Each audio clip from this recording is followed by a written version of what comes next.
Assalamualaikum warahmatullahi wabarakatuh. Waalaikumsalam warahmatullahi wabarakatuh. Alhamdulillah wa syukrillah.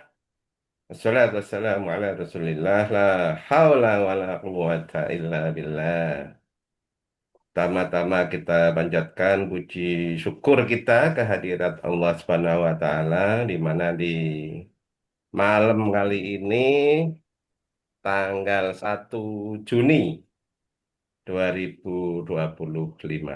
Dan 5 omong bebas jilid ke 37 ini edisi yang sangat-sangat super-super spesial ya karena tanggal 1 Juni itu adalah bertepatan dengan hari lahirnya Pancasila.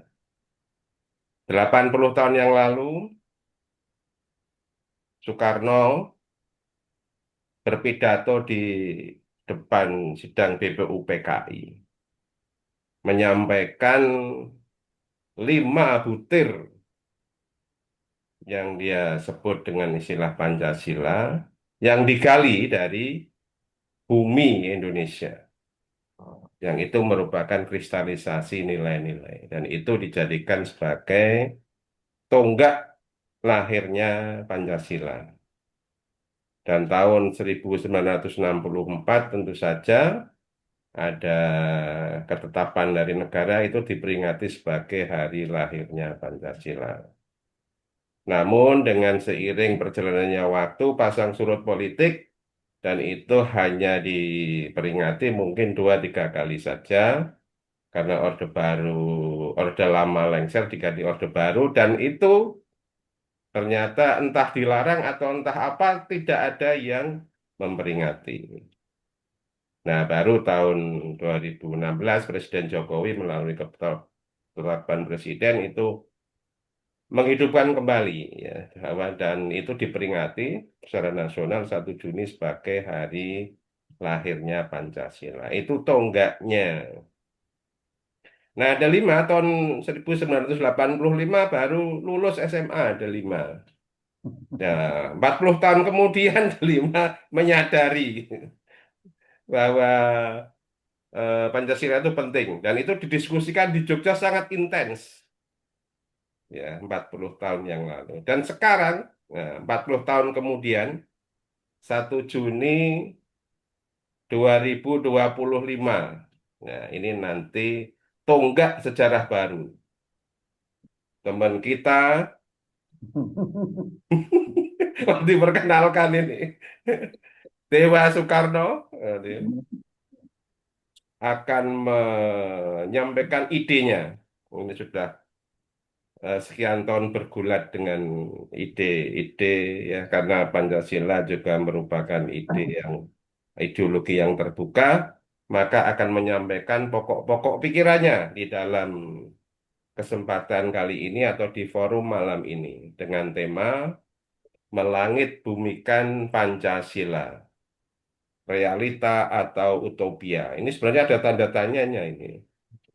Iya. Realita atau utopia. Tanda tanya ini karena ini adalah entry point-nya sebenarnya ya. Dari keresahan seorang Dewa Soekarno untuk bagaimana menangkap, nah ini dia, arti dan makna dari Pancasila itu dengan melihat kenyataan kita sehari-hari. Ya, ini ide itu memang sunahnya harus dibenturkan dengan realita. Ide kalau hanya bergulat dengan ide berikutnya akan menjadi ide baru saja. Tapi kalau ide, gagasan itu dibenturkan dengan realitas akan menjadi berwarna, coraknya akan berwarna.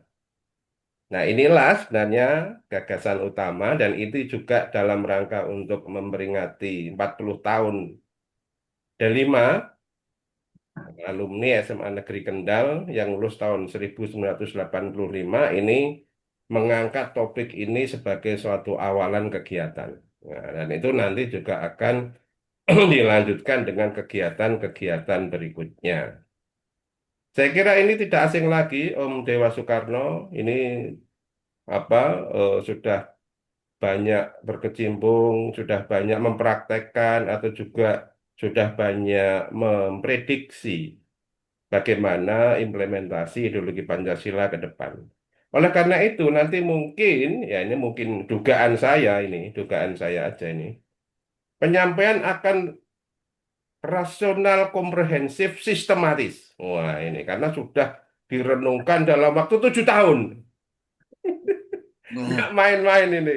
Saya sekolah aja nggak ada 7 tahun. Oh, Dewa ini luar biasa. 7 tahun mengkaji, membenturkan ide dengan realitas, bergulat dengan berbagai fenomena. Nah, 7 tahun nanti akan disampaikan dalam waktu, nggak tahu lah. Saya nggak bisa membatasi ini ya. Monggo nanti disampaikan ide-idenya dan teman-teman sudah hadir. Ini ada Om Adi Wahyono, ada Puji Santoso teman setia.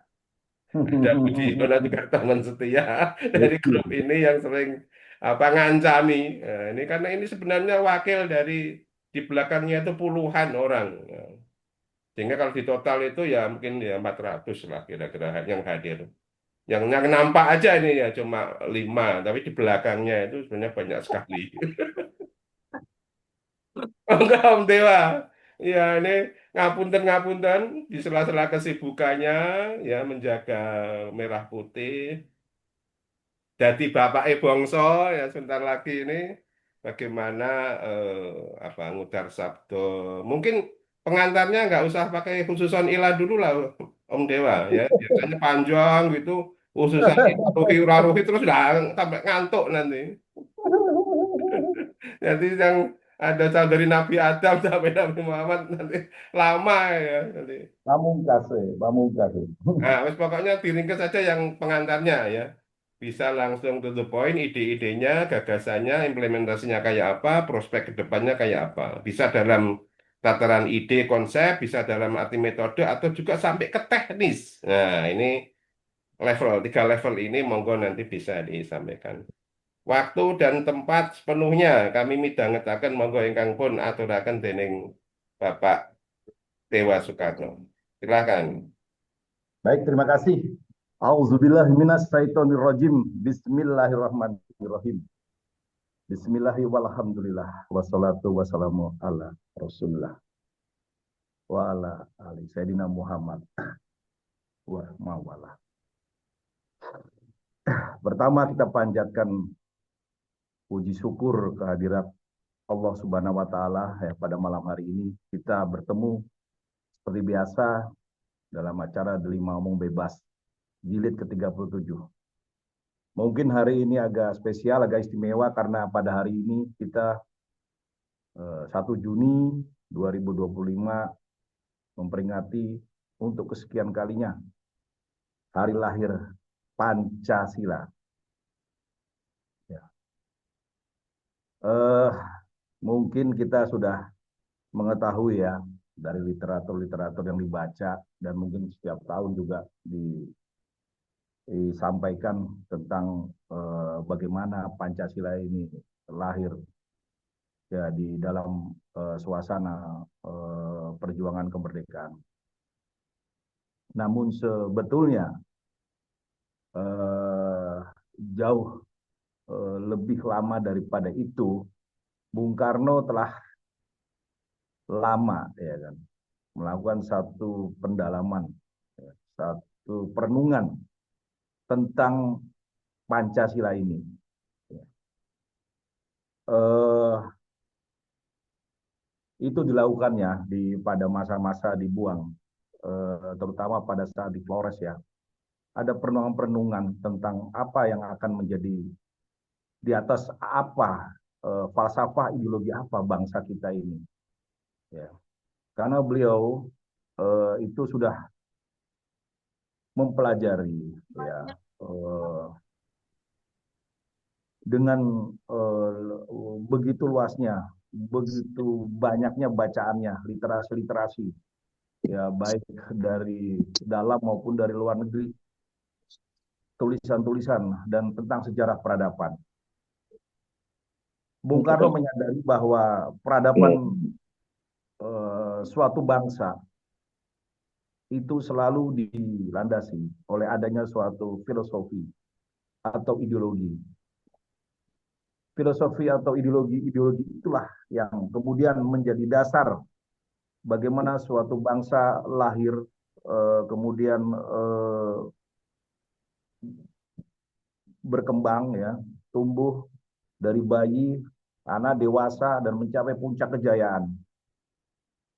Dan sebagaimana halnya siklus peradaban, setiap peradaban itu juga nanti pada akhirnya akan memiliki waktunya. Jadi setelah mencapai puncak kejayaannya, itu perlahan-lahan maka akan mengalami kemunduran. Dan suatu saat akan hilang, digantikan oleh peradaban lain. Di antara peradaban-peradaban besar di seluruh dunia, ya, apakah itu peradaban bangsa Mesir, peradaban Tiongkok, peradaban Yunani, peradaban Timur Tengah Islam, ya, Islam di Timur Tengah, kemudian peradaban yang kita kenal sekarang ini adalah peradaban Barat, ya. Mereka semua sudah mendapatkan satu kejayaan, jadi pergiliran kejayaan. Tinggal kita di sini, bangsa Nusantara ini yang belum mengalami fase kejayaannya. Ya. Nah, oleh sebab itu, ya, dalam sebuah perenungannya, Bung Karno mengatakan bahwa malam itu aku menggali di dalam ingatanku, menggali di dalam ciptaku, menggali di dalam hayalku, apa yang terpendam di dalam bumi Indonesia ini. Agar supaya sebagai hasil daripada penggalian itu dapat dijadikan dasar daripada negara Indonesia merdeka yang akan datang. Jadi penggalian tentang Pancasila udah jauh-jauh hari, ya. Bukan hanya ketika seperti kita baca di dalam tulisan-tulisan formal, ya. Ya, jadi menjelang kemerdekaan, ya. Kemudian kemerdekaan, kemudian ada di BPUPKI mengadakan rapat, ada panitia 9 dan sebagainya. Tetapi oleh Bung Karno, ya, itu sebetulnya perenungan tentang itu sudah jauh-jauh hari. Ya. Apa sebenarnya yang terpendam dalam bumi Indonesia ini? Ya, jadi pemikiran-pemikiran itu, perenungan itu mengkristal, bergabung, ya, dengan apa yang ada di dalam ingatan. Berarti itu apa yang dipelajari Bung Karno, apa bacaan-bacaan yang sangat luas karena kemampuannya dalam berbahasa asing. Ya. Beliau juga membaca tentang ideologi-ideologi yang telah membuat sebuah bangsa bangkit, nasionalisme, ya, Marxisme, ya, dan juga ideologi yang berbasiskan kepada agama. Nah, tapi beliau sampai pada satu kesimpulan bahwa bangsa Indonesia ini mempunyai filosofi ideologinya sendiri.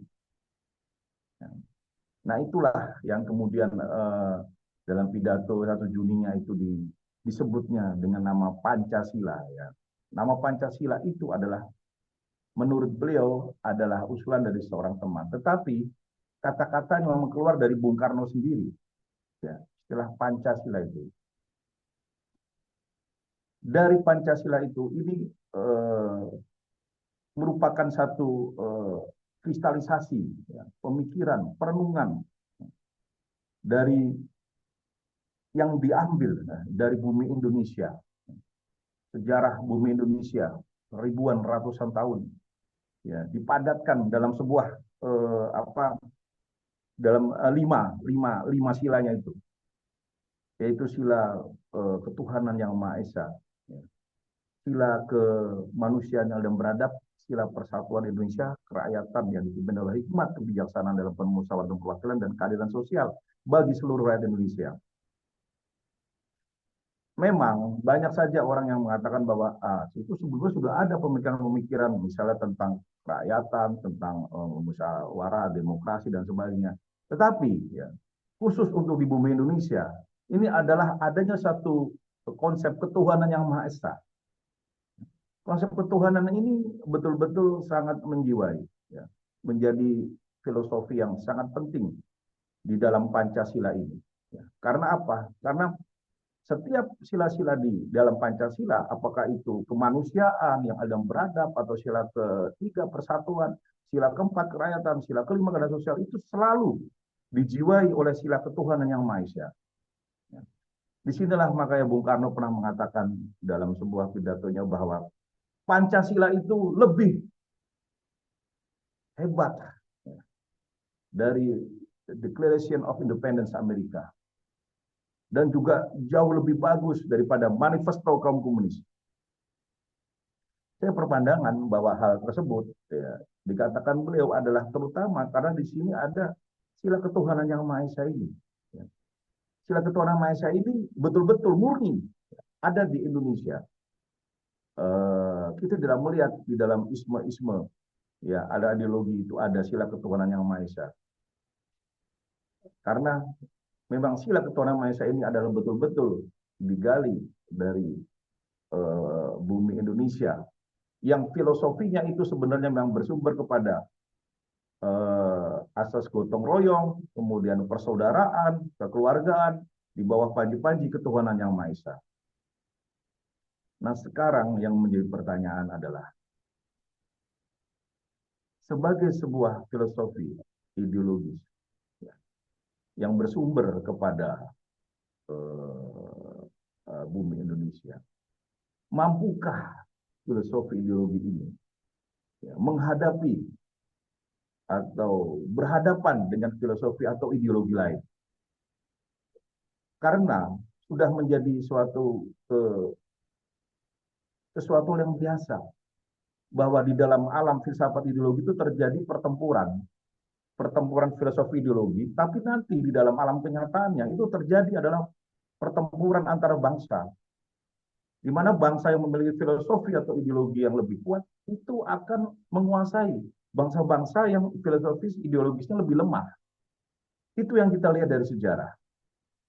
Jadi setiap suatu bangsa mempunyai lahir dengan satu filosofi ideologi baru atau agama baru, dia bangkit, berkembang, ya kan, kemudian melakukan ekspansi, ya kan, membuat imperium, sampai suatu hari karena terjadi kegagalan dalam merespon tantangan zaman, ya, bangsa-bangsa yang pernah jaya ini kemudian pelan-pelan memudar dan akhirnya jatuh dan menghilang. Dalam ini yang dimaksud dalam menghilang kekuasaannya. Kemudian pada saat itu sudah timbul bangsa lain dengan filosofis dan ideologinya. Dan selalu begitu. Sekarang menjadi pertanyaan bagi kita bangsa Indonesia. Karena kita sekarang sudah memasuki usia kemerdekaan yang hampir tahun ini tahun 80 tahun. Tentu menjadi pertanyaan ya, bagi kita semua. Apakah filosofis, ideologis Pancasila ini mampu untuk merespon situasi tantangan global? Ya. Artinya, pertaruhannya ini adalah sangat mahal. Karena apa? Kalau kita melihat bahwa 20 tahun lagi, ya, itu genap 1 abad, maka kalau ideologi Pancasila ini tidak berhasil ya, mewujudkan ya janji-janji kemerdekaan, yaitu menciptakan satu masyarakat yang adil makmur, ya, berdasarkan Pancasila, makmur dalam keadilan, adil dalam kemakmuran, kemudian berdikari secara politik, ya, mandiri secara ekonomi, berkepribadian dalam kebudayaan, maka orang akan bertanya-tanya, kalau sampai 1 abad nanti tidak bisa mewujudkan janji-janji, apakah memang ideologi ini adalah ideologi yang baik atau ideologi yang cocok buat bangsa Indonesia? Oleh sebab itu, kita sebetulnya berada pada fase yang sangat kritis. Artinya bagaimana kita, ya kan, membuat satu apa ya, katakanlah manuver gitu ya, kalau dia manuver. Jadi supaya ideologi Pancasila ini sesegera mungkin mampu untuk ya merespon situasi tantangan global. Ya, menghadapi penetrasi dari ideologi atau konsep lain. Misalnya bagaimana kita menghadapi penetrasi ideologi dari Tiongkok Raya misalnya dengan konsep One Belt One Road-nya. Ya. Karena kalau kita kalah atau kita tidak mampu menghadapi respon ini, maka yang terjadi adalah kita hanya akan menjadi satelit dari sebuah kekaisaran Tiongkok Raya. Tentu bukan begitu. Karena kita pada dasarnya selalu ingin berdiri sama tinggi, duduk sama rendah. Kita menghormati bangsa-bangsa lain. Ya, kita ingin sejajar. Kita tidak ingin juga kita menguasai atau mengeksploitasi bangsa lain. Tetapi kita melihat bahwa di dalam kenyataannya, ya kan, kalau kita lemah, maka yang terjadi kita juga akan tetap dieksploitasi. Itulah realitas politiknya. Oleh sebab itu, ya kan, kita berpikir kalau memang Pancasila ini adalah dipendam dari digali dari bumi Indonesia, dari dalam bumi, maka saya berpikir mungkin kita memerlukan satu semacam ya, kalau orang bilang itu apa ya, tenaga pendobrak atau energi yang di booster begitu ya. Maka kalau bumi maka harus ada langitnya gitu loh. Maka itulah maka muncul konsep langit bumi kan Pancasila itu dari situ. Dari Ketuhanan Yang Maha Esa, ya kan. Langitnya itu, kalau ini adalah bumi, maka langitnya itu adalah konsep wahyu ketuhanan. Ya. Kita tahu dari konsep langit wahyu ketuhanan ini, ya banyak masuk ke Indonesia dalam bentuk agama, ya agama samawi atau juga agama-agama yang berasal dari perenungan. Itu ada agama Hindu, agama Buddha, agama Kristen, ya, Islam. Ya. Sementara kalau dari Indonesia sendiri itu adalah kepercayaan Kapitayan. Nah, saya berpandangan bahwa Pancasila ini sebagai sebuah filosofi ideologi, ya, berasal dari bumi, ini harus bertemu dengan kekuatan langit, ya kan. Nah, di mana di sini ibarat sebuah telaga yang penuh dengan bunga teratai. Maka di sini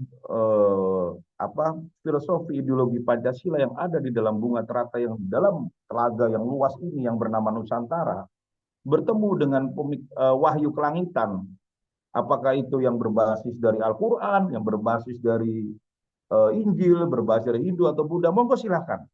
Yang semua ini mewarnai nilai-nilai Pancasila. Seandainya ini bukan ideologi, seandainya ini wahyu kelangitan ini bertemu, ya, dengan pemikiran yang berasal dari dalam bumi Nusantara, kita mengharapkan adanya satu semacam, kalau orang bilang itu ada Om Dokter, tesis, antitesis. Jadi ada satu sintesa barulah, katakanlah semacam itu. Tesis, antitesis.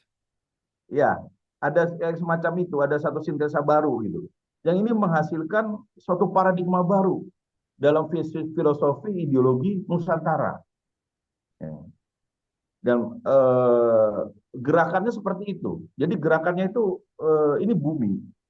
Kita mengambil satu konsep filosofi dari bumi. Dengan Ketuhanan Yang Maha Esa kita melangit, ya kan? Melangitnya ini apa? Melangitnya ini dengan kekuatan wahyu.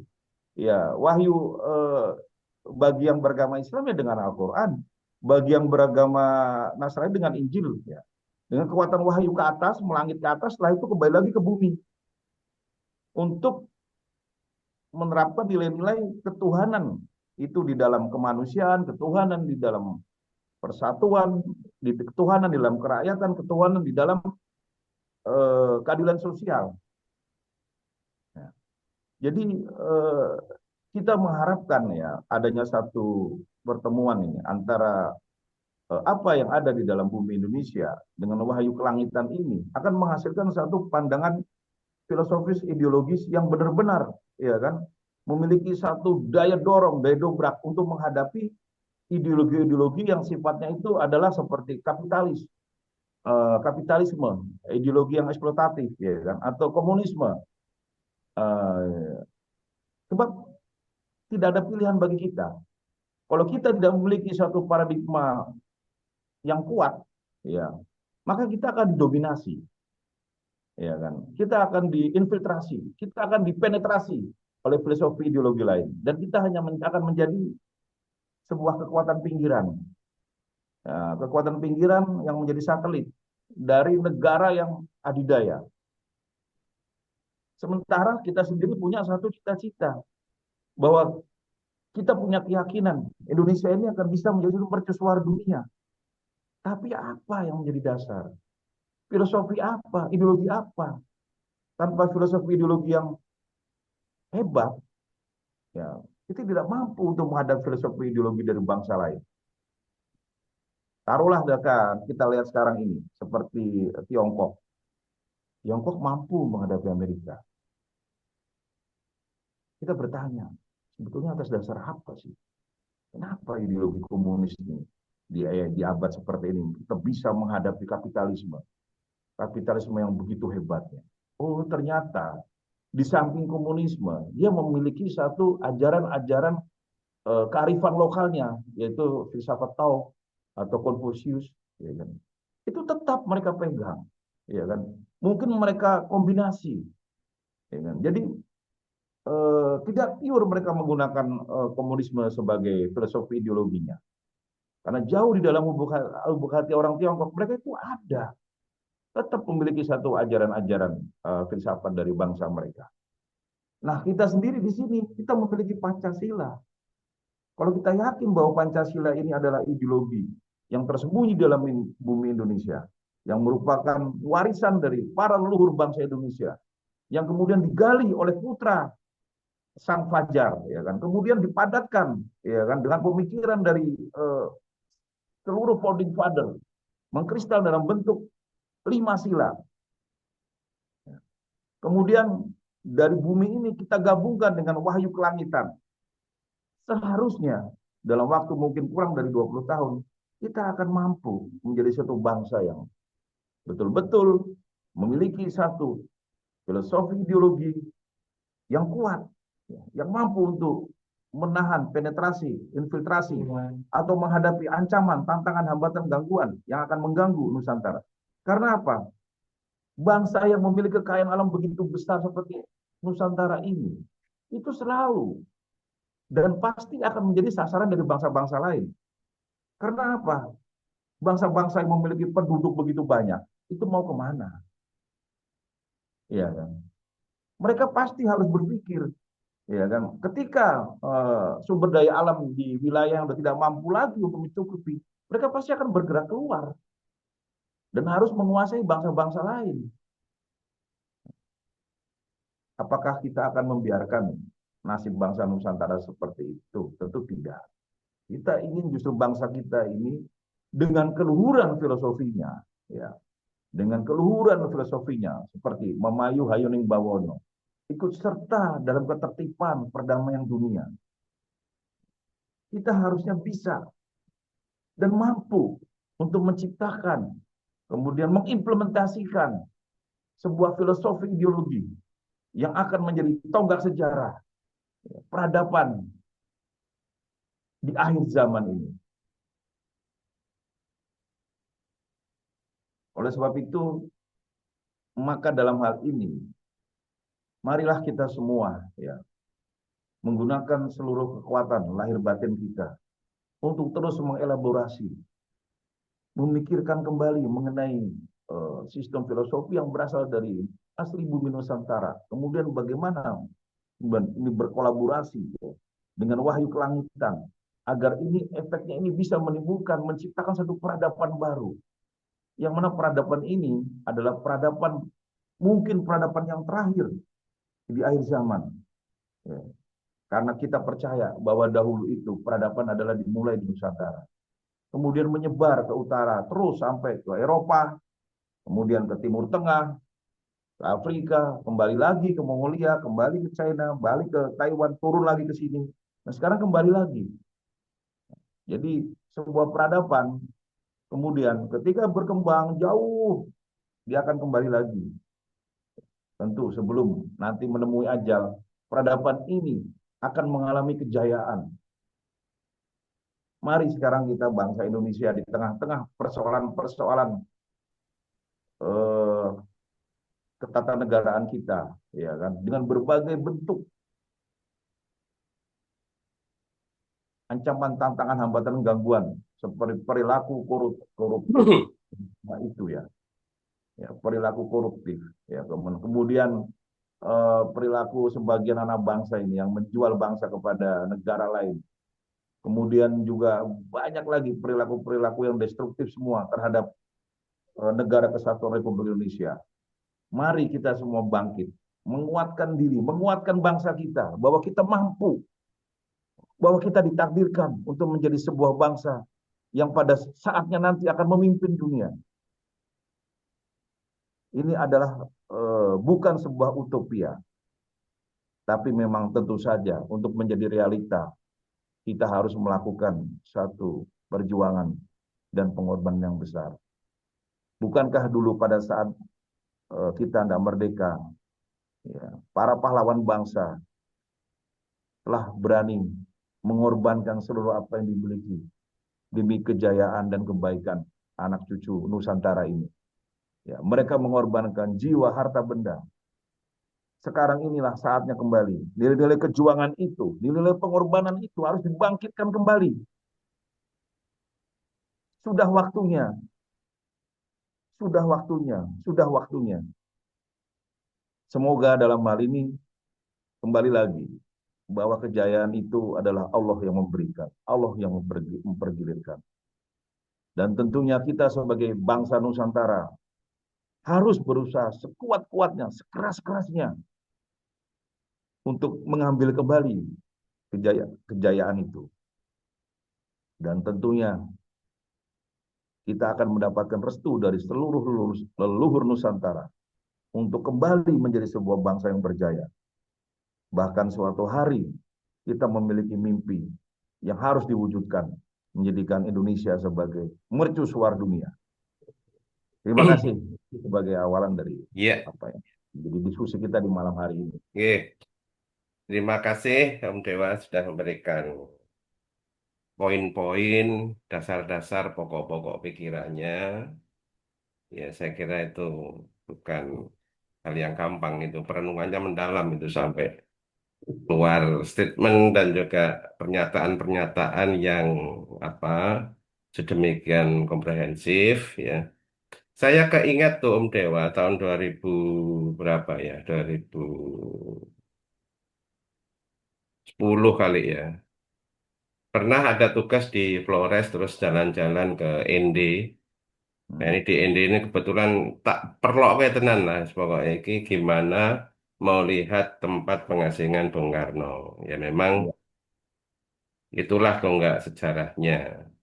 Di situ dilestarikan oleh Dinas Pariwisata dan pohon sukunnya masih ada Om Dewa. Kontukun ya. Nah, pohon Kita sukun itu apakah dulu pernah sudah sudah tumbang ditanam lagi juga nggak tahu ya karena tahun itu kan 1930-an ya 30 berapa dua ya. Nah, yang menarik dari itu perenungan itulah ya mereka juga memberikan satu apa nih dokumentasi di situ tempat bagaimana Bung Karno pada itu diasingkan. Nah, yang menarik menurut saya adalah diskusi-diskusi Bung Karno dengan TH Hasan dan Ahmad Hasan ya. Beliau ya. adalah tokoh-tokoh modernis Islam ketika itu. Ya, jadi Bung Karno saya kira Said Amir Ali bukunya Api Islam itu udah khatam beliau ya. Dan dan ide-ide itu saya kira menjadi suatu hal yang terlingkupi oleh agama. Dan beliau mendalam sekali belajar agama ketika di ND itu. Ya. Dan saya juga baca itu bukunya Said Amir Ali itu Api Islam itu. Ya. Jangan Ya. jadi jelaga-jelaganya, tapi jadi apinya. Jangan pelajaran Islam jadi semangatnya kan gitu. Jangan hanya ritual-ritual simbolik gitu. Nah, ya menarik sekali lah itu pokoknya. Dan juga, ini saya berikan catatan sedikit teman-teman.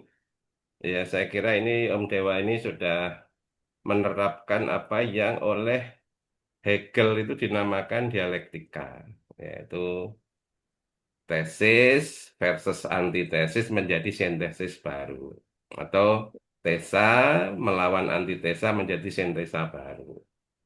Langit satu tesis, bumi antitesisnya dan melahirkan antitesis melangit bumikan Pancasila. Dan ini saya kira sepaham dengan ide-idenya Tan Malaka nih yang Bung Dewa saya kira dulu pada waktu di Jogja ada getol membaca ini ya bagaimana Madiloh ya. Madiloh ini generasi Madiloh ini. Materialisme, dialektika dan logika ya. Jadi itulah yang ya secara nggak langsung lah. Kalau Klan Malaka mungkin kurang bisa mendialogkan ide-ide itu di ruang publik ya, karena kehidupannya beliau dari penjara ke penjara. Nah ini beruntung sekali Om Dewa ini bisa mendialogkan ide-idenya ke ruang publik. Raketang mung delima ya, toh, minimal. Nah, ini rekamannya masuk loh, ini bertahun-tahun, berabad-abad ini ya. Dan juga apa teman-teman yang lain mungkin pada waktu di luar Delima yang pengen mengkaji tentang Malangit Bumikan Pancasila, ini titik awalnya ini. Jangan dianggap enteng ini. Pada waktu 1 Juni 45 pun Bung Karno juga lima itu nggak sekristal apa redaksinya nggak se ini ya karena beliau itu kan pertama kebangsaan ya bangsaan itulah yang utama karena memang ya ideologi nasionalisme kayak gini ini kan nggak ada Tuhannya Om Dewa. Lahirnya ideologi-ideologi nasionalisme itu nggak ada Tuhannya. Maka jangan salahkan ketika beliau itu menyampaikan atau mengurutkan pertama itu kebangsaan itu. Bagaimana perjuangan kebangsaan itu? Nah, baru ketuhanan itu yang kelima kalau nggak salah. Mohon koreksi nanti. Ya, baik. Benar ya? Ya. Kelima itu malahan ya apa yang namanya ketuhanan itu malah yang kelima. Nah, sehingga yang tengah-tengah itu ada apa musyawarah dan internasionalismenya kok yang hilang ya kalau dari Kristen. Dan itu mengalami proses kan dari panitia ABBUPKI itu ke panitia 9. Muncullah Piagam Jakarta yang format sila pertamanya adalah ketuhanan dengan menjalankan syariat Islam bagi pemeluknya. Ya. Mungkin teman-teman ini mau refresh kembali lah ya bahwa dulu itu Piagam Jakarta di tanggal 22 Juni itu silanya pertama masih itu loh dari Ya. PPKI PPKI. Nah, tapi nah ini dia dari Indonesia Timur tokoh-tokoh itu nggak mau dan dari tokoh Islam yang paling kuat mempertahankan itu adalah Ki Bagus Hadikusumo. Ya dia pokoknya kekeh kewajiban menjalankan syariat Islam bagi pemeluknya nggak bisa hilang. Tapi atas ya lobby sana lobby sini tokoh-tokoh Islam dikumpulkan akhirnya ya sudah menjadi ketuhanan yang Maha Esa pada waktu dicantumkan di pembukaan UUD 45 yang disahkan pada 18 Agustus 1945 sehingga kayak begini formatnya ya sila-sila itu akhirnya di belakang yang di apa di pembukaan alinea 4 itulah yang baku.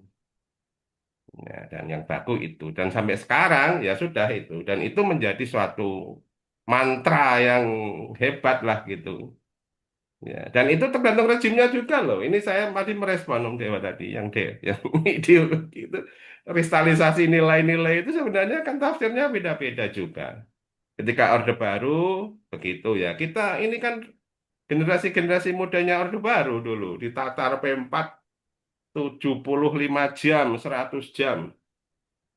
Ketika saya ngajar dulu awal-awal menjadi dosen itu 120 jam untuk bisa memberi penataran ke anak-anak adik-adik mahasiswa atau ke pegawai-pegawai yang lain. Bayangin Om, itu ada BP7 itu melembaga dari Ya. pusat sampai ke daerah. Ada di negara RI BP7 pusat, ada BP7 provinsi, ada BP7 kabupaten kota. Birokrasinya rapi, ya. Aktivitasnya baik. Ya, kalau Om Dewa evaluasi, apakah nah, itu, sudah merefleksikan dalam kehidupan berbangsa dan bernegara oleh aktor-aktor, oleh pejabat-pejabat politik yang sekarang. Nah, ini saya kasih clue itu tadi untuk merefresh teman-teman. Tadi Om Dewa itu sudah memberikan tesisnya adalah bahwa Pancasila itu harus dilangit bumikan, dan itu kalau kita transenden berarti ketuhanan yang Maha Esanya itu dikuatkan, melangit bumikan. Nah, untuk membumikan, melangitkan ya, untuk membumikannya itu mungkin keadilan sosial bagi seluruh rakyat Indonesia itu yang harus diperjuangkan terus kan gitu. Oleh karena itu teman-teman saya mengundang yang awal mula masuk itu Om Adi. Om Adi silahkan merespon,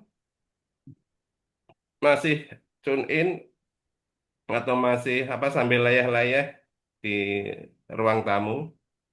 Kalau Madi belum bisa, Puji Yuwono. Puji Yuwono tadi nomor 2 masuk. Puji, Puji Yuwono belum. Puji Santosa. Puji Santosa. Halo Bang Dul, Piye? Respon kah?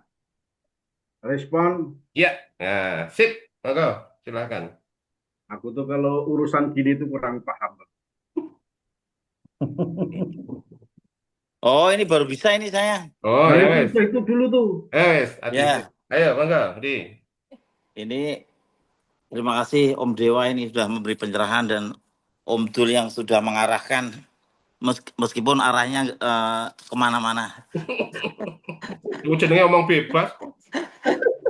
Jadi jadi gini, kalau istilah membumikan, jangankan apa melangitkan, membumikan aja susah, apalagi melangitkan.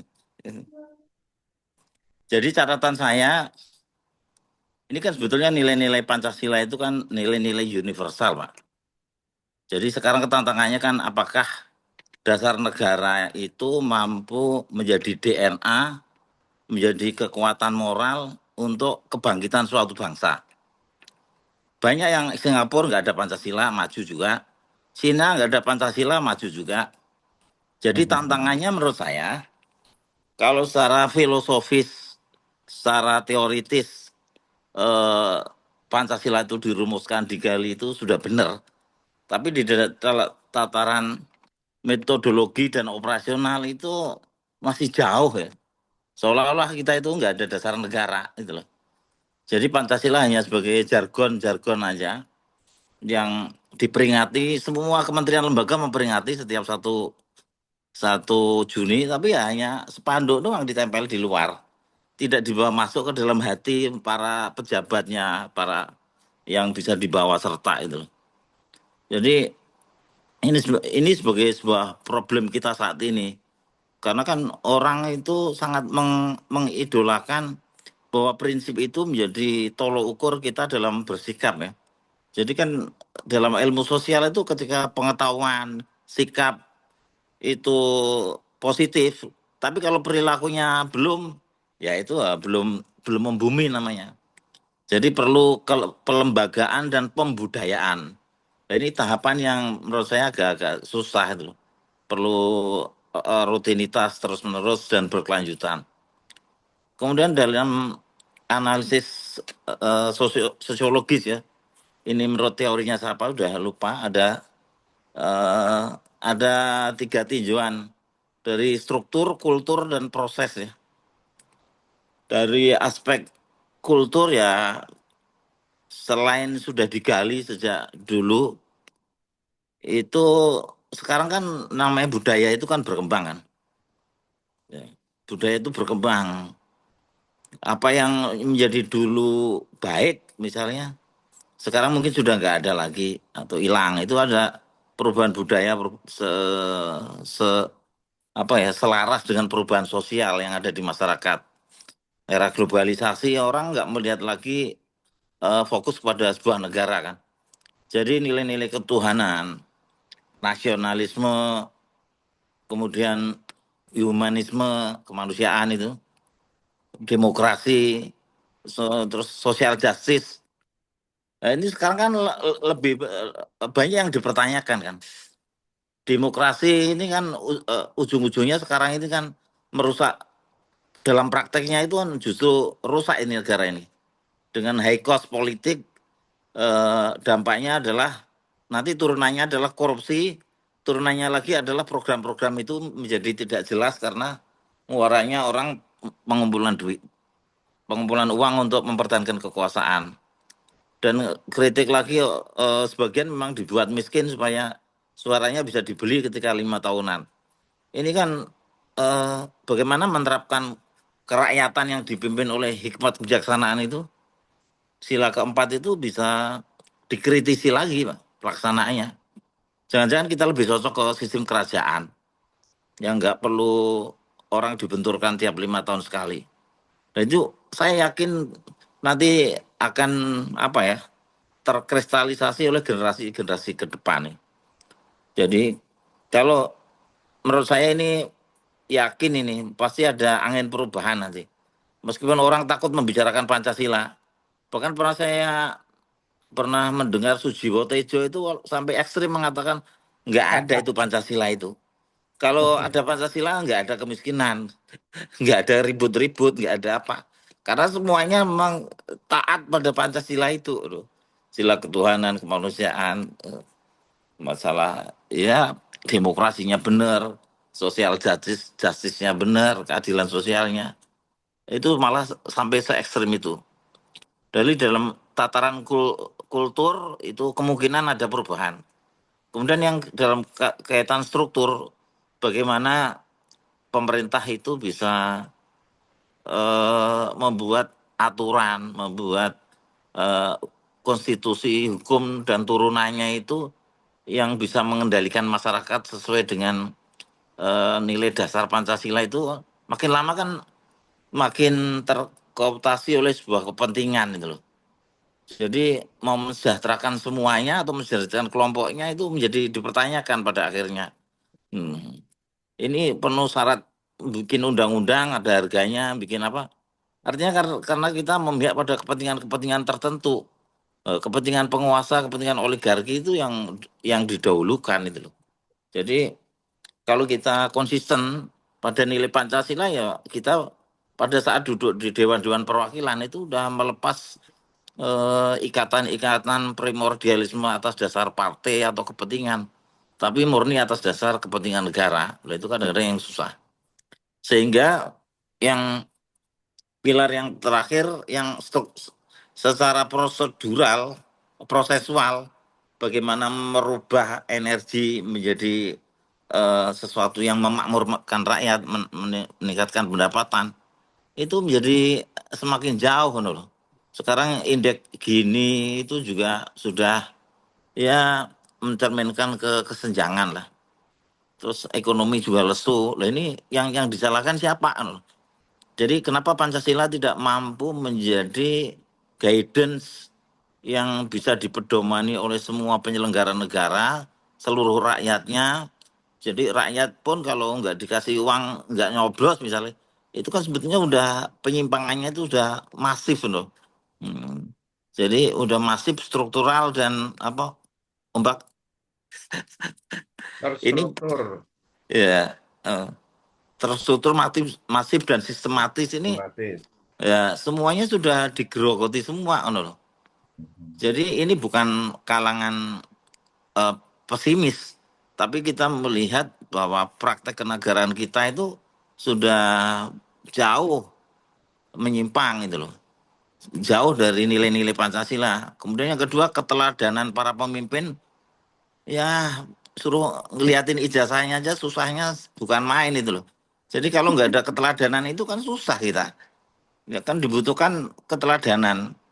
Itu sendi-sendi bermasyarakat kita juga. Bhinneka Tunggal Ika, ya itu enggak, kita sudah yakin itu kita sebagai satu bangsa, satu yang didasarkan pada berbagai perbedaan suku, bahasa itu, dan kita sudah meyakini itu sebagai suatu ideologi negara kita yang kita junjung.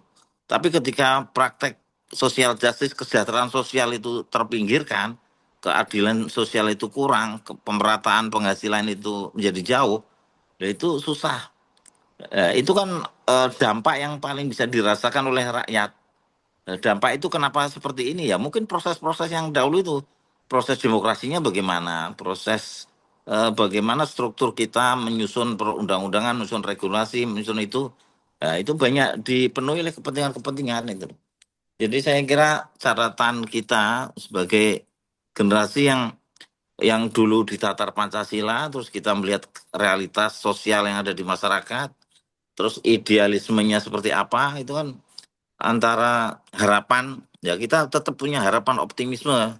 Jadi tetap kita bagaimana mengisi Pancasila itu semuanya melandasi sikap kita dalam berpemerintah dan bermasyarakat. Itu saya kira Mas Dul, nanti Oke, dilanjutkan lagi. Ya, terima siap. kasih. Ya. Hmm. Ya, makasih Om Adi sudah memberikan respon terhadap Melangit Bumikan Pancasila dari perspektif, struktur, kultur, dan proses ini dari Weber. Ya, jadi pendekatan-pendekatan sosiologi ini melihat potretnya dari itu. Kalau membumikan itu berarti lebih banyak ke sosiologi, tapi kalau melangitkan, nah ini yang mungkin agama, tauhid dan sebagainya, rumpunnya kira-kira gitu ya. Kalau bicara ideologi memang nggak ada fokusnya Om Adi ya, kita menyebar kemana-mana spektrumnya ya. Tidak perlu ada fokus memfokuskan ini, karena yang namanya ide itu nggak bisa dibatasi dan saya teringat itu jadi kalau tadi Om Adi menyebut itu nggak pesimis dan sebagainya itu kalau Om Dewa ada realita atau utopia itu tahun 2029 1929 kali ya itu Karl Mannheim itu sudah bicara itu ya jadi bagaimana ideologi dan utopia itu dikotomikan didialogkan jadi kalau Hmm. kita ini sementara bilang utopia itu seolah kayak ilusi ya gitu ya. Tapi sebenarnya Ya. terminologi aslinya itu enggak loh ya. Terminologi aslinya itu dia hanya membenturkan secara sosiologi pengetahuan. Kalau orang bicara ideologi, seolah ideologi itu milik penguasa. Jadi dulu Hmm. kita ingat nih tafsir tafsir Pancasila di era Orde Lama, tafsir Pancasila di era Orde Baru, tafsir Pancasila di era Reformasi, tafsir Pancasila ala Dewa Soekarno. Nah, ini kan juga beda-beda loh itu. Iya. Ya artinya ketika ide itu sudah mengkristal dan ditransformasi terus-menerus, ya terbuka aja terhadap perubahan. Maka boleh dikatakan Pancasila itu sebagai ideologi yang terbuka. Nah, itu kan banyak dulu kita ditatar itu. Ya. Sehingga orang bebas aja berpikir gitu loh. Nah, kalau Mannheim seperti itu di abad 20 ini setelah runtuhnya Uni Soviet, itu Daniel Bell mengkonstruksi lagi itu matinya ideologi, the end of ideology. Hmm. Jadi ideologi itu sebenarnya nggak ada apa-apanya gitu loh. Ini kan produk nasionalisme, ultranasionalisme kan, bahwa kita ini membela bangsa, terus akhirnya muncullah ilusi-ilusi kalau gitu kan, bagaimana harus pertahankan 100%. Iya. Nah, Jangan sampai ideologi Pancasila itu hanya pelengkap sebuah negara. Udah ada ideologinya, tapi nggak bisa diimplementasikan itu loh. semoga Om Kan Dewa gitu. ini sudah Ya. tantangannya ini, sudah masuk ke Hmm. sana ini. Iya, Implementasinya kayak apa nih, tingkat metode. Tadi kan ini di tingkat konsep saya kira sudah oke ya. Ya, filosofis Mau teoritis bagus. ditanggapi atau ke yang Hmm. lain dulu, Om Dewa? Ini saya Ya. berikan. iya. Jadi ya mohon izin. Ah, Jadi monggo, begini, monggo. ini memang satu apa pertanyaan yang krusial ya dan juga atau dilematik ya. Ketika kita di satu sisi kita melihat kenyataan yang begitu keras ya kan, Hmm. eh, begitu sulitnya ya, bagaimana kita mengimplementasikan suatu konsep ya kan.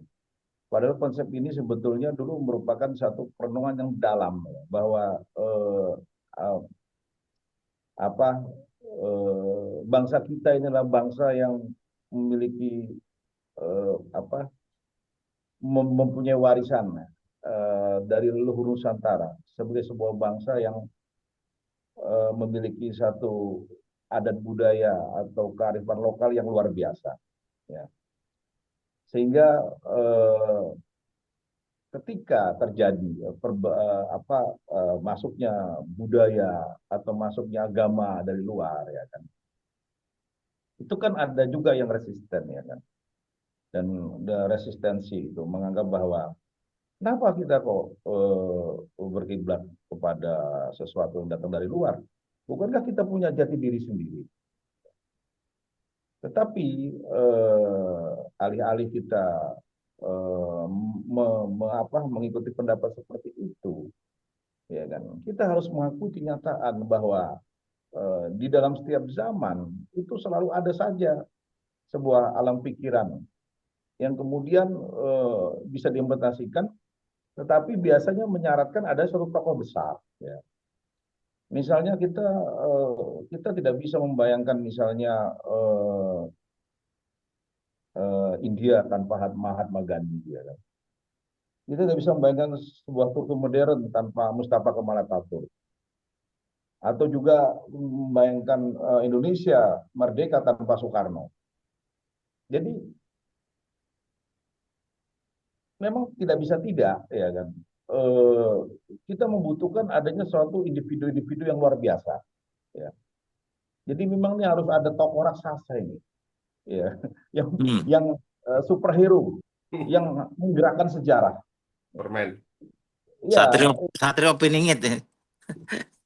ya itu apapun namanya, ada orang bilang Satrio Piningit, ada bilang Ratu Adil, ada bilang Bocah Angon, itu terserah lah, ya kan. Tapi jelas ini harus ada gitu loh. Karena kalau tidak, memang sulit. Karena masalah manusia itu kan ya tadi, ya kebanyakan manusia itu maunya ya gampangnya. Ya kan, udahlah gampangnya begini aja. Gitu. Kenapa harus juga repot-repot begini begitu?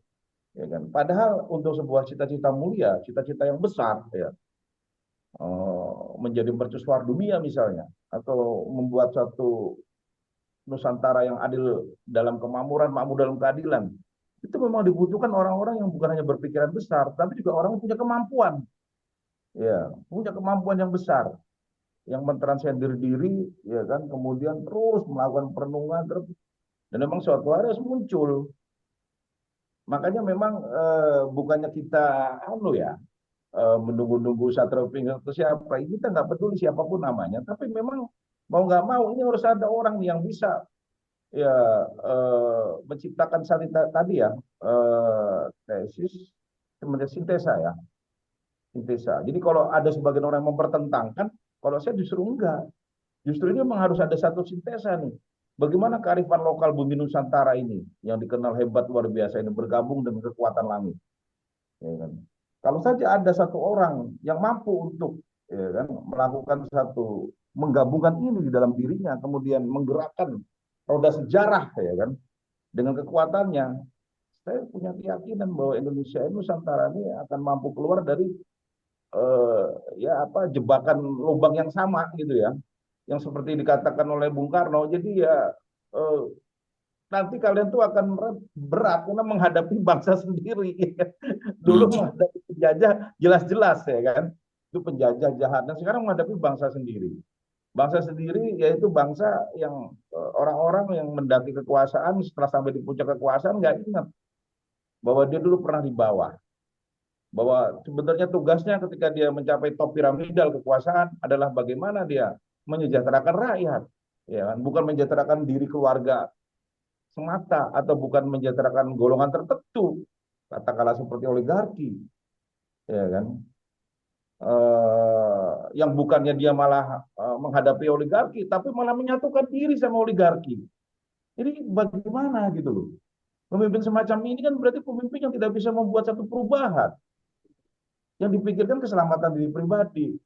Takut kalau saya nanti berhadapan dengan oligarki, apalagi menghadapi kekuatan besar, apa 9 naga kah, 9 macan kah, wah yang terjadi nanti kekuasaannya jatuh nanti. Ini, iya kan. Jadi itulah dia memang salah satu syarat yang memang tidak bisa pungkiri bahwa ketika ada satu konsep ya melangitbumikan Pancasila, ya harus ada orang yang punya kemampuan ya. Ya, itu memang harus di atas kemampuan rata-rata manusia ya, karena ini beban berat. Bagaimana membawa ini ya, satu kearifan lokal bumi yang digabungkan dengan wahyu kelangitan ya, untuk membawa bangsa ini keluar dari penjajahan yang terus menerus, Nabi itu Om. eksploitasi dari bangsa lain yang terus menerus, yang kadang tidak kita sadari. Karena mungkin ya sebagian dari kita kan ya kita hidup nih kayak dikatakanlah kebanyakan di lapisan tengah ya, nggak merasakan langsung pahitnya, ya kan.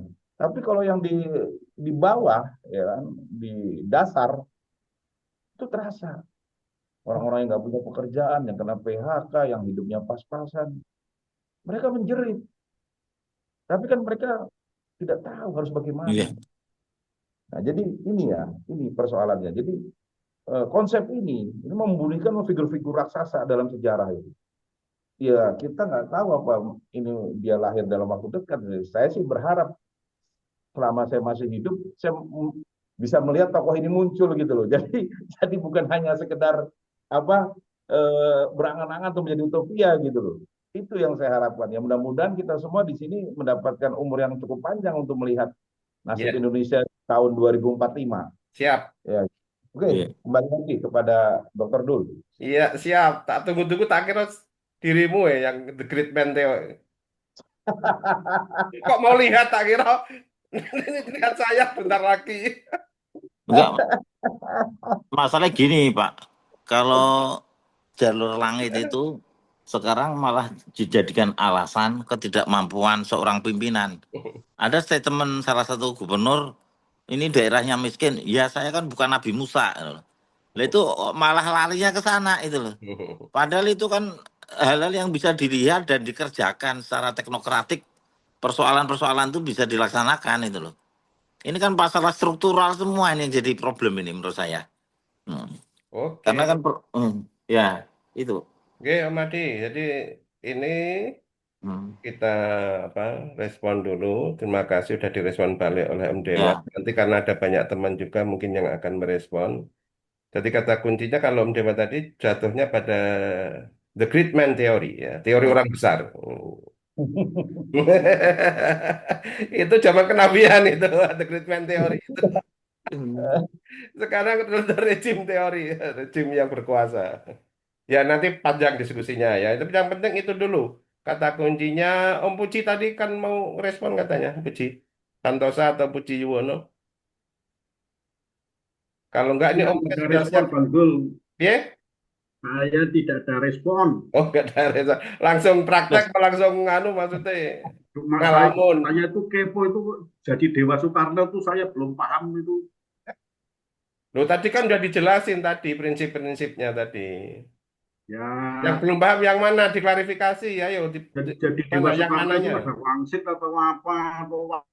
Oh, berarti ide ini dari mana datangnya gitu, mau tanya itu. Iya, atau tiba-tiba di mana pas Oh, perenungan 7 tahun loh, tak ya, pengantarnya tadi itu sudah ada, diantarkan tadi perenungan selama 7 tahun. ada dapat pangsit. Hmm. atau wangsit atau apa namanya juga ngomong bebas. Ayo Om Dewa, alamatnya dari mana? Marojeknya dari mana? Atau Di referensinya dari mana itu tanya. state atau pas topo di mana Oh, terus itu dia. Tokoh di mana? Kalau dulu Bung Karno itu di ND, di rumah ND di Flores itu. Lah ini kalau Om Dewa itu di mana ini cara? ya di mana itu Ya, di kalau Kendal saya atau sih Pak Yai Sapa sama atau ya. di mana gitu. Di Bundaran HI. Kalau bahasa Nah, sekarang proses kreatifnya itu dengan apa gitu loh. apa kok tiba-tiba muncul Dewa Soekarno pasti ada target yang dicapai tuh bantu. Oh, ya wis, monggo monggo silahkan. Itu namanya omong bebas. Jadi Jadi kan begini, hubungan dengan Pancasila apa? Terus nanti langit membumikan. Kalau langit di awang-awang, bumi di dalam. Lah kapan itu realitanya kan gitu. Oh ya ya. ya Itu ini ini memang namanya omong bebas, boleh-boleh saja ya. Ya, Ya, betul. saya saya bisa memahami bahwa tentu saja dalam hal ini ya kan kerinduan ya kan atau bahkan kejengkelan menunggu ya kan yang sudah begitu lama ya kan karena ya apalagi kita kalau di Jawa itu kan udah biasa tuh akan muncul satu tokoh ini yang akan mengubah ini ya kan. Zaman edan ini akan diubah menjadi sebuah zaman yang penuh dengan kebaikan ya kan, dengan penuh cahaya, dengan penuh ya kasih sayang sama manusia ya kan. Tapi kan terus selalu menjadi pertanyaan itu kapan? Iya kan? Mana buktinya? Nah, dulu yang ngomong dulu-dulu sampai orang udah meninggal sampai sekarang ini belum jadi kenyataan juga gitu. Nah, memang di dalam hal ini ya kan, itu memang kembali lagi ya kan, bahwa sebuah konsep ya itu selalu membutuhkan perenungan yang dalam dan juga waktu yang lama. Nah, setelah itu, sebelum konsep ini kemudian menginkubasi, ya kan, kalau bahasanya itu, kalau seperti bakteri itu masuk gitu ya, Hmm. atau kalau seperti itu tuh melakukan penetrasi, ya kan, Mancing, itu mancing, dia mancing. perlu waktu, ya kan. Hitungannya bisa bulan, bisa tahun, bisa puluhan tahun, ya kan, tapi tidak ratusan tahun, ya kan.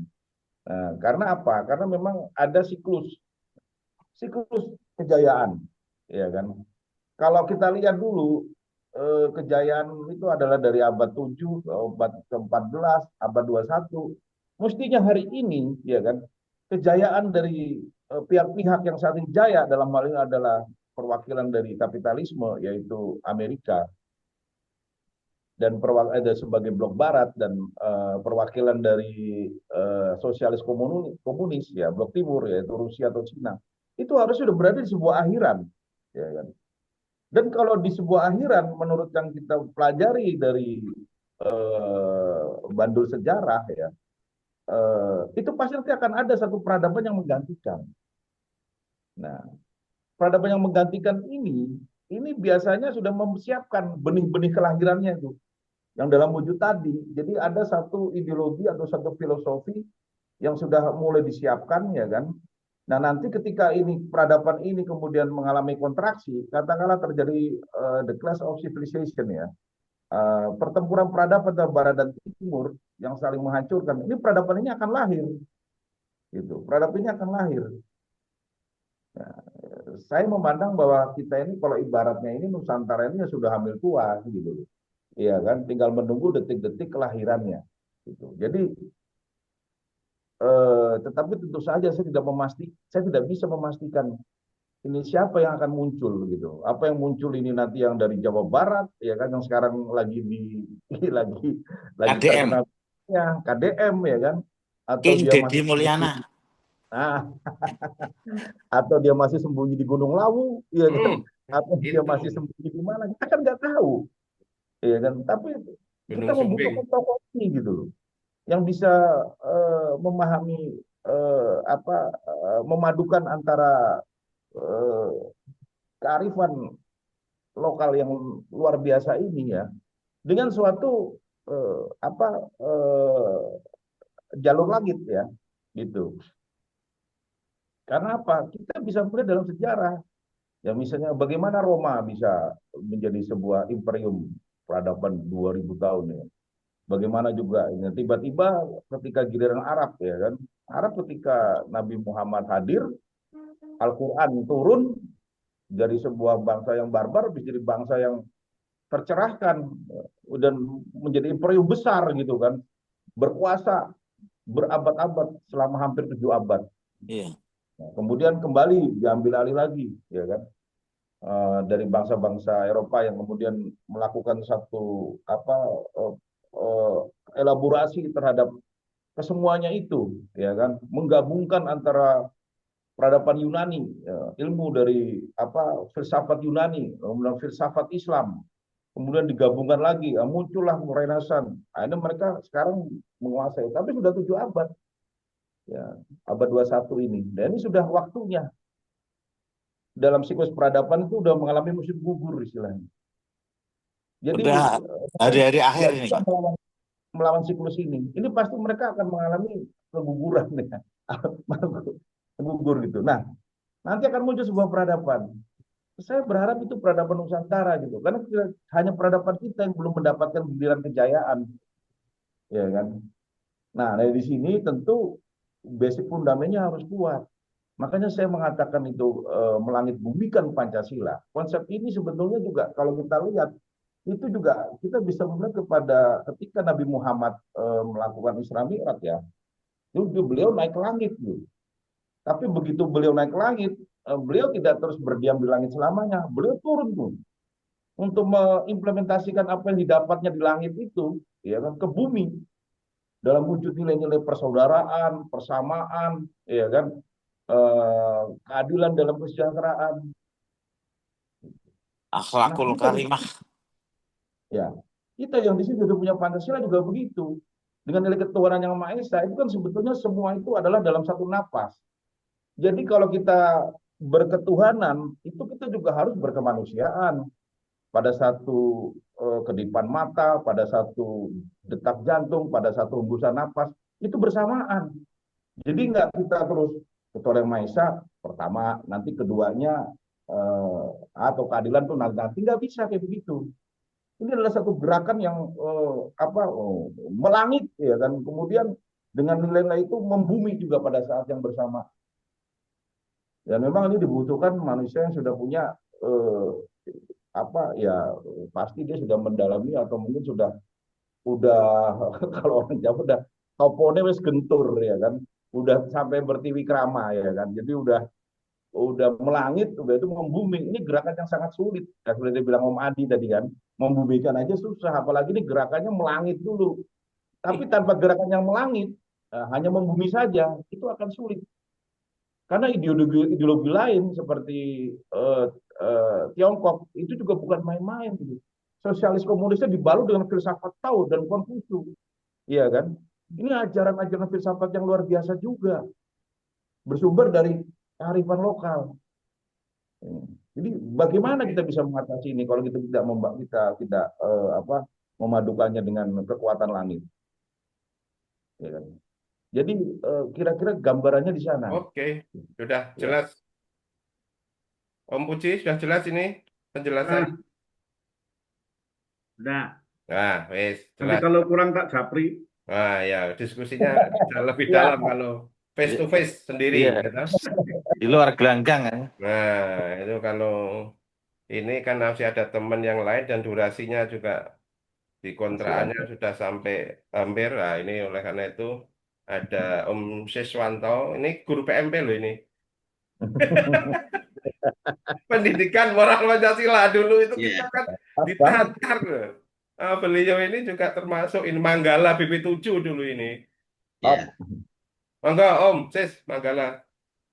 terima kasih sebelumnya Mas Bakti, Kak Yen, dan yang lain ya. Saya mendengarkan saja ya. Memang background saya kan lulusan TTKN UNES ya.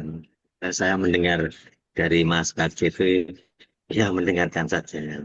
Jadi ketakutan Mas Bakti tadi tentang budaya kita pada peradaban tinggi hilang itu, saya malah tidak terlalu takut ya, karena kita menurut sejarahnya kan kalau kita baca bukunya Dr. Santos ya dari Brasil itu kan dia melakukan penelitian kehebatan negeri Atlantis itu ternyata di Indonesia, yaitu ada di Jawa Barat itu ya. Itu yang suatu saat memang kebudayaan itu akan naik turun begitu ya, turun naik ya. Dan itu diceritakan oleh bapaknya Plato itu kan, yang menceritakan bahwa dia baru saja berkunjung di sebuah negara, negaranya makmur dan sebagainya, dan itu negara itu hilang dalam waktu hanya 1 hari. Itu cocok sekali dengan negara Indonesia yang punya ciri-ciri hujan sehari-hari dan sebagainya. Hujan ada hujan macam gitu kan, itu menggambarkan Indonesia makmur dan hancur dalam sehari. Itu ya, gambarannya ya itu ya kemarin tsunami itu kan, kalau dulu mungkin apa gunung di Krakatau itu yang meledak itu, atau Danau Toba yang itu katanya kan juga gunung juga yang meledak yang sehingga menghancurkan melantak dengan bumi. Bahkan Dr. Santos itu menceritakan juga kan bahwa di piramid di sana itu juga ditanyai katanya buku sejarahnya orang-orang sana bercerita bahwa dia itu nenek moyang dari sebelah timur, dari sebelah sana gitu. Itu menuju Indonesia juga. Kalau di Amerika Latin itu juga ada budaya-budaya yang mirip dengan kita, juga termasuk Andalusite itu kan yang hilang kan bentuknya juga sama dengan piramid. Kalau di Jawa Barat juga sama, juga ada gunung yang sama dengan piramid itu kan. Juga bercerita bahwa oh, itu dari sana, saya keturunan dari sana, itu juga menunjuk ke Indonesia. Jadi pernah mengalami kejayaan Atlantis itu ceritanya Indonesia. Juga kalau dihubungkan dengan Lot Rangga itu kan juga asik-asik juga itu. Kalau kita mengikuti Lot Rangga itu kan kecenderungan di situ. Nah, tak hubung-hubung Sunda, kita ikut. Sunda, Nah, itu apa gitu Sunda ya. Empire. Iya, Sunda Banjar itu kan sekarang ada tanda-tanda ini dengan munculnya KDM itu menurut saya. Ini kan kita ngomong bebas ini hari ini kan. Yang Iya. kedua, yang kedua gini, Mas Adi. Kalau judulnya Membumi Langitkan itu kelihatannya ya, saya kok mengikuti Pak Karno itu ketika proses cetusnya Pancasila itu kelihatannya tidak ada kata-kata ya bahwa si A, si B atau Pak Karno itu membuat Pancasila itu enggak ya. Yang yang yang saya ikuti itu Menggali. mengambil dari saripati budaya Indonesia. Jadi sudah diambil dari bumi Indonesia. Kalau sudah diambil dari bumi Indonesia, saya kira kok hilang enggak ya. Kalau tergerus dengan budaya, dengan kekuatan media sosial itu, iya ya. Apalagi ketika kita di YouTube itu beberapa eksperimen sosial itu kan menunjukkan bahwa orang Indonesia itu yang kalau di luar negara pernah saya mengikuti eksperimen sosial itu di luar negeri mas, di Eropa atau apa itu. Ada seorang melakukan eksperimen sosial itu yang menolong itu ya orang Indonesia, malah bukan yang lain. Jadi saya kalau budaya Indonesia Pancasila akan hilang karena itu diambil dari budaya Indonesia kelihatannya enggak. Kalau tergerus iya ya karena kekuatan media sosial. Boleh kita cek ya misalnya ketuhanan Indonesia. Apakah orang Indonesia sudah hilang ketuhanannya? Enggak. Enggak. Saya enggak percaya kalau hilang. Yang kedua kemanusiaan. Apakah orang Indonesia tegel-tegel malah wingi sing tegel iki malah ning Kamboja ini orang Indonesia malah korbane. Kemanusiaannya kuat sekali. Persatuan. Apakah persatuan akan luntur? Hanya daerah-daerah tertentu yang memang secara sejarah historinya, daerah-daerah itu yang kelihatannya sejak dulu ini lepas ya. Kelihatannya kan daerah-daerah itu yang kita lihat kemarin di sidang PBB ada beberapa orang yang mengatasnamakan apa Iya. RMS atau apa itu kan memang daerah-daerah itu memang yang tanda petik memang menurut sejarahnya ingin lepas kan sejarah-sejarah itu. Tidak, kelihatannya kuncinya di sila keempat, keadilan sosial. Sila kelima keadilan sosial. Sila kelima kan, itu kelihatannya kok Pak Pak dosen iki penganane Pang Jakat yang golek wong ora duwe engel gitu. Onone nenek-nenek. Jadi nek kemakmuran itu berkurang kelihatannya aku ragu ya sekarang di setiap rumah di kampung. Saya itu orang desa, adik-adik saya itu pekerjaannya pedagang kecil, saya hidupnya di kampung-kampung. Itu kelihatannya di rumah itu setiap rumah itu kelihatannya kendaraannya juga 2, 3 ya. Tapi kalau keadilan memang kemungkinan iya. Tapi nek kemakmuran kelihatannya lebih makmur sekarang. Tidak ada rumah di desa yang tidak pondasi. Tidak ada boleh dikatakan orang muda kok tidak punya kendaraan itu jarang sekali. Masalahnya di sila keempat menurut saya. Sila keempat itu kita sudah mulai berubah ya. Kalau kerakyatan yang dipimpin dalam perwakilan dari perwakilan itu yang menurut saya yang oleh Pak dosen itu katanya ditutupi stabilo lihat. Oh, ditutupi apa tipek itu. Sekarang kan tidak memakai perwakilan. Memakainya langsung kan ya. Langsung itu tadi Pak Bakti juga bercerita. Oh, Mas Adi ya cerita ya. Nah, dari perwakilan berubah menjadi pilihan langsung itu yang kosnya tinggi. Kosnya tidak cuma uang ya menurut saya. Kos terpecah belahnya antara dua kubu. Kubu A, kubu B. Itu sampai sekarang kan tidak pernah rapat. Terpecah terus. Itu menurut saya sila keempat yang menjadi permasalahan menurut saya ya. Kalau yang terakhir mungkin untuk Pak Adi sebagai titisan Pak Karno, ini saya kok Berarti gini. Ini penyakit yang kedua permasalahan yang kedua setelah sila keempat dari kata perwakilan itu hilang, medsos, kekuatan medsos itu luar biasa. Sekarang gini Pak, sekarang orang dengan pandai sekali mengatakan oligarki misalnya kan. Wah, anak haram konstitusi. Itu kan medsos yang membuat mereka itu mengatakan kata itu. Saya pernah mencoba itu beberapa orang yang mengatakan oligarki. Saya tanya, oligarki itu apa? Enggak paham. Dia termakan oleh medsos yang pandai sekali untuk mengolah kita menjadi orang-orang yang seakan itu pinter di bidang itu. Kalau oligarki itu apa? Enggak tahu. Terus nanti tolong oligarki itu apa? Enggak tahu. Oligarki dengan aristokrasi itu apa bedanya? Perbedaannya di mana? Enggak tahu. Enggak tahu. Oligarkinya di mana? Enggak tahu. Di mana negara yang tidak oligarki, oligarki atau aristokrasi? Ya hanya negara yang tidak oligarki atau aristokrasi, ya hanya negara monarki dan sekarang tidak ada monarki yang seperti itu. Kalau dulu monarki kan satu orang yang berkuasa dan dia itu memimpin dengan kekuatan yang sangat luar biasa. Walaupun setelah itu muncul apa? Setelah monarki kan ke tirani ya, baru jeleknya di tirani. Tirani itu kan berubah kembali lagi ke ya itu yang sering diceritakan Pak Bakti itu kan, yang siklus Polybius itu.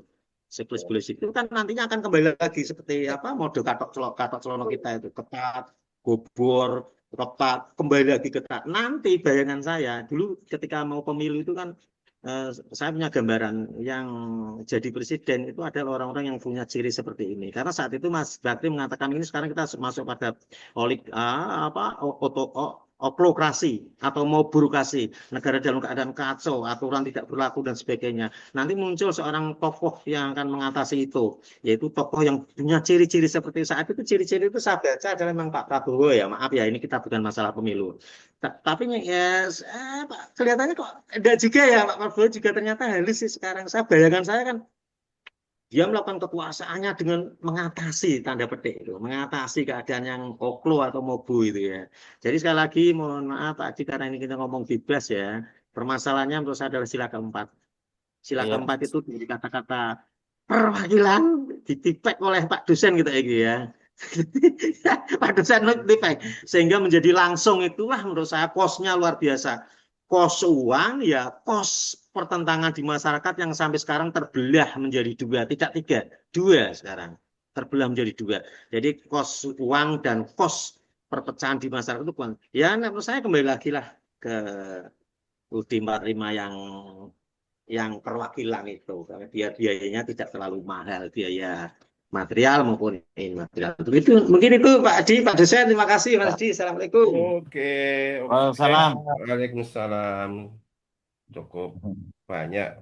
Ini termasuk yang optimis nih melihat situasi. Insya Allah optimis. Kan sekarang udah perwakilan Pak, yang kaya diwakili anggota DPR. Ya itu. Tak luruskan loh, saya nggak menip act loh ya, menip act. Semua itu open ended, nah, semua itu open ended dan kita pengamat semua ini kan melihat bagaimana mengapa orang bernegara berbangsa itu dari waktu ke waktu. Kita punya pengalaman baru 80 tahun Om Sis. Jadi kalau bicara peradaban itu 80 tahun ya biasa lah gitu loh. Belum ada satu gelombang yang besar gitu loh. Dan kita eksperimen demokrasi Republik kita ini juga Eksperimen. itu masih begini ya taruh menarik biasa aja dengan fenomena yang ada seperti ini. Nah, tapi yang penting tadi ada garis bawahi Om Sis tadi Malangit Bumikan itu memang apa istilahnya sulit Om Dewa. Kalau saya tak garis bawahi gini. Kalau dulu mungkin Bung Karno menggali dari bumi Indonesia itu buminya masih tanahnya gempur api. Jangan-jangan sakit digali itu isinya tulang belulang korban HAM. Di sini nganu pecahan kiong. Ayo, tanah ini kalau saya tuh apa ya, aku guyu terus itu itu kalau orang katanya itu orang terbuat dari tanah itu kan ada hadisnya ada apa ketentuan dari Tuhan kan begitu toh. Nah, terus kenapa orang terbuat dari tanah kok ekspresi sifatnya kok beda-beda gitu loh. Ya memang harus beda Pak, itu namanya rahmatan lil alamin, harus beda. Iki selingan sih, aduh serius. Nek podo kabeh mah repot. Ya selingan iki saya rasa serius. Nak wong kae sing kaya barit kae dari tanah sawah sengketa, kalian guys, tanah subur ya. sengketa ya. Nah, sing bolak-balik batu iki dari tanah sengketa jadi. Tanah sengketa.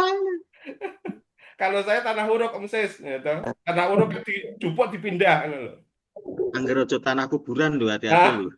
Uruk tekan kono. Kalau kita bertanah air satu, tanahnya nggak punya, airnya masih bayar. Jadi kalau kita melihat parodi-parodi, ya memang berpikir serius itu harus. Cuma ketika melihat situasi itu ada kalian saya itu tertawa sendiri Om Dewa. Kalau Om Dewa Ya. mungkin serius ya, merenung gitu dan sebagainya. Kalau saya itu ada kalinya kok sok guyu dewe gitu loh. Guyu dewe melihat suatu fenomena, kok yo ngono ngono loh ya, kok yo ngono gitu loh. Orang berpikir keras macam-macam ya. Jadi yang lucu tuh gini ya, misalkan orang nyun sewu, nggawe warung di cedak rel sepur gitu kan. Nah kan dia membahayakan kan gitu misalkan. Ya, terus digusur. Sing disalahke sapa? Yang gusur Sepure. ya. Lho kok sepur kok lewat kene. Nah ini kan cara berpikir yang kebalik-balik kadang-kadangnya. Ya, jadi mana yang pokok, mana yang anu ya, yang sampiran. Mana yang substansi, mana yang instrumental. Mana yang itu konsep, mana itu metode, mana itu teknik. Nah, itu Iya. sulit membedakan ya gitu loh. Oleh karena itu, dalam proporsi yang seperti ini, oleh karena itu saya di depan tadi ingin mengetahui gambaran ini ya. Konsep dari Om Dewa melangit dan membumi itu dalam tataran ide, terus nanti ada konstruk yang metode gimana caranya, terus teknik pelembagaannya bagaimana. Nah, itu menurut saya bagus itu nanti bisa dibawa itu ke sekarang apa penasehat BPIP kali ya BPIP jadi biar ada loh iya toh kita ada senama apa Om komunitas Om Dewa itu atau memberikan poin-poin untuk apa ini BPIP ini ide-ide diskusi atau kristalisasi dari keresahan kan gitu Oh iya. saya khawatir begini Om Sis kalau Om Sis melihat baik semua itu nggak resah tuh nanti mandek itu cara anunya berdialektikanya itu Iya, kalau lihat kemiskinan, ilmu itu lihat lihat angka berkembang Bank itu karena Dunia. ada Loh. persoalan Hmm. ya ilmu itu berkembang itu karena ada persoalan jadi kalau dokter yang anggap wis kabeh penak kabeh rak nopo loro ki berat loh Mar. Ngono ilmu nggak berkembang kok. Tapi kalau ada oh ini problem ini ya nah problem ini lah terus itu cari solusinya dicari Ada loh, solusinya saya cari tadi ada loh Pak dosen. Saya Pripun? tadi ada loh Pak dosen. Ada loh tadi, ya sila keempat itu loh. Nah problem itu monggo itu Sama medsosnya yang kuat sekali itu loh. nah itu kebutuhan kelas menengah kalau itu wes penak uripe jadi ekspresi diri, bagaimana ngomong, bagaimana berserikat itu wes kelas menengah Om saya tidak kelas bawah itu kan tadi Itu diantarakan Om Dewa itu kan di, bukan hi- gitu. hierarki of need-nya udah tinggi tuh. Nah, itu Self dia. actualization itu udah. Nah, Hmm. kalau Maslow udah paling dhuwur kuwi mau. Jadi bagaimana tahapan atau apa mencapai sampai aktualisasi itu kan tahapan-tahapan bawahnya kan banyak. Nah, inilah Om Dewa mungkin apa PR-nya kalau menurut saya ya secara apa akademik mungkin bagaimana itu dikonstruksi lagi dalam konteks itu apakah itu konsep, itu di metode atau di teknik. Karena bagaimanapun juga kalau kita baca-baca ideologi itu banyak dipakai ya, dipakai untuk status quo, mempertahankan kekuasaan. Ini nggak bisa kita pungkiri ya kalau kita baca Ya, dari waktu ke betul. waktu bagaimana kita membuat ideologi itu sebagai suatu pelembagaan dari kekuasaan. Ini yang ditentang oleh Mannheim loh, tahun 2002, 1929 itu sudah tentang seperti itu. Hmm. Itu banyak itu di pendidikan juga demikian, di politik demikian, di sosial juga demikian. Sama. Bagaimana apa ideologi itu menjadi alat untuk penetrasi. Alat. Sehingga orang dulu kita masih Pasar. ingat loh ya, pada waktu era Orde Baru itu kita kan ngomong tuh kita harus melaksanakan Pancasila secara murni dan konsekuen. Nah, itu. Itu Ya. kata-kata itu mantra bener loh itu. Jadi Hmm. mantra kita di mana-mana itu ngomongnya kuwi kabeh itu. Itu ciri-ciri khas Orde Baru memang. Nah, itulah yang dikhawatirkan kalau Mannheim itu seperti itu bahwa ideologi itu dipakai untuk Alat. apa nih Alat memberikan untuk Ganda kekuasaan. itu. Ya. menjinakkan, Narasi-narasi status quo itu ya begitu kan gitu. untuk menjinakkan lawan. Nah, itulah salah satu apa clue lah karena itu mereview dari apa yang dikonsepkan oleh Bung Dewa itu, kalau saya menanggapinya seperti itu. Dan itu nanti harus didialogkan menurut saya, harus banyak forum-forum ya. Jangan sampai kayak pengalaman Tan Malaka menurut saya, ide-idenya bagus, ditulis gitu, tapi nggak pernah didialogkan dengan apa Iya. dibenturkan dengan realitas. Makanya yang ada ideal terus kan gitu. Dan kaku tuh, nggak bisa kompromi. Padahal kita tokoh-tokoh bangsa itu kita banyak yang kompromi loh. Misalkan Bung Hatta itu kan pengennya negara kita itu negara federal sejak dulu. Ya wes karena memang orang pengennya NKRI itu ya udah kompromi. Bung Karno dulu pengennya ya partai tunggal, nggak ada partai mantum. Tapi Bung Hatta mengeluarkan maklumat wakil presiden nomor X. Nomor X ya.